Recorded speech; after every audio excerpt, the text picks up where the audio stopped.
अभी सुबह के 7 बज रहे हैं और मैं 5 मिनट बाद जॉब के लिए निकलने वाली हूँ। And this is the outfit. बहुत ज़्यादा ठंड है, आप देख सकते हो हमारे यहाँ का एटमॉस्फेयर। धुंध हो रही है, बिल्कुल कुछ नहीं दिखाई दे रहा है और मुझे एक्टिवा चला के जाना है।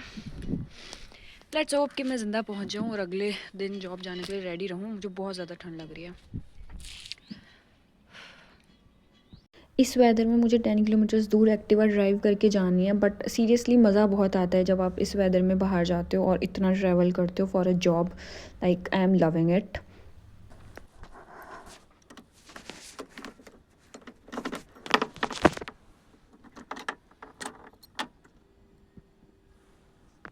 Finally I am going and I hope you guys are enjoying the weather as I am enjoying it. और बहुत ज़्यादा ठंड लग रही है, धूप आते हुए दिखाई दे रही है मुझे अपनी तरफ। हवा चल रही है बहुत ठंडी ठंडी। सो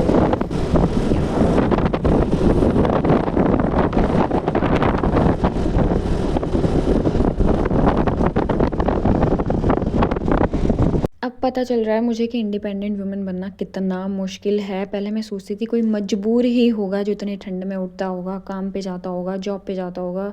अब मुझे पता चल रहा है वो उस मजबूरी में अब मैं भी आ चुकी हूँ, क्योंकि मुझे इंडिपेंडेंट वुमेन बनना था। मुझे अपने पेरेंट्स के पैसों पे नहीं पलना है।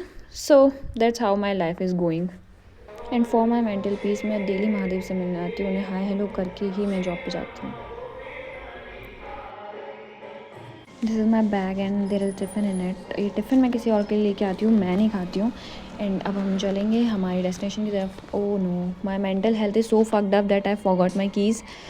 फाइनली मुझे याद आ तो जाता है, बट सम टाइम्स मैं सोचती हूँ कि कोई हो जो मेरी चीज़ों का ध्यान रखे, बिकॉज़ मैं तो अब पागल होने वाली हूँ धीरे धीरे। अभी मेरे पास थोड़ा टाइम है, सो मैं बॉनफायर के पास बैठ गई और मैंने वहाँ बैठ के अंकल से थोड़ी बहुत बातें की। And then I ordered a cup of tea, जो कि मैंडेटरी है in this winter season. Finally इतना स्ट्रगल करने के बाद अब टाइम हो गया है कि मैं अपनी जॉब की तरफ जाऊँ, वरना मैं लेट हो जाऊँगी। एंड या जॉब ज्वाइन करने का रीज़न ये था कि मुझे फाइनेंशियली स्टेबल होना था, बट अब मैं मेंटली अनस्टेबल हो गई हूँ। बहुत ज़्यादा फक्ड अप हो गया मेरे दिमाग। So finally I reached at the job location और आप देख सकते हो सब बाहर रजिस्टर का वेट कर रहे थे for signature. So incharge ma'am ने मुझे बोला कि अर्शिता अपना रजिस्टर फेयर करो, तो आई एम डूइंग दैट। मेरे पास बाकी सारा मेरा वर्क कंप्लीट है। बच्चे अभी आ नहीं रहे हैं क्योंकि विंटर ब्रेक इंक्रीज़ हो गया है।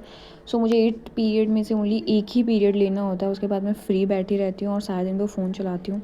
सो मैंने देखा रजिस्टर फेयर कर लेते हैं, उसके बाद वापस से रील्स स्क्रॉल करेंगे। Yeah this is how life is going.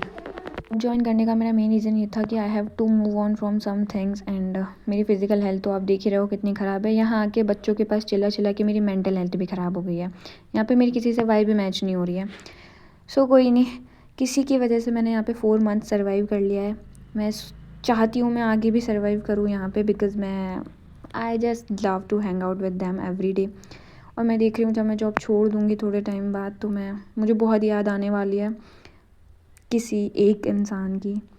कोई नहीं, बट लाइफ है। मुझे लगता है एक ट्रॉमा भूलने के लिए मैंने दूसरा ट्रॉमा ले लिया यहाँ पे आके। She is my work bestie. अभी स्टूडेंट्स हैं नहीं तो हमारे पास इतना वर्क नहीं है, सो हम ऐसे बैठ के बातें कर पा रहे हैं और मेमोरीज़ बना पा रहे हैं साथ में, like doing the shit as a teachers. ये हमें शोभा नहीं देता है, बट मैं तो सच में बहुत ज़्यादा ही चाइल्डिश हूँ और मेरे साथ रह के ये भी हो गई है। वो मतलब मेरा ये सीन है, जहाँ भी जाती हूँ सबको अपनी तरह क्रिंज बना देती हूँ।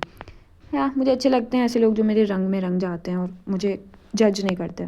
सो फाइनली डिपार्चर का टाइम हो गया और सुबह का वेदर आपने देखा है और अब देखो धूप आ चुकी है और अब I have to go home. And after that कुछ टी स्पिल करते हैं मम्मा के साथ। Stay tune for the next vlog.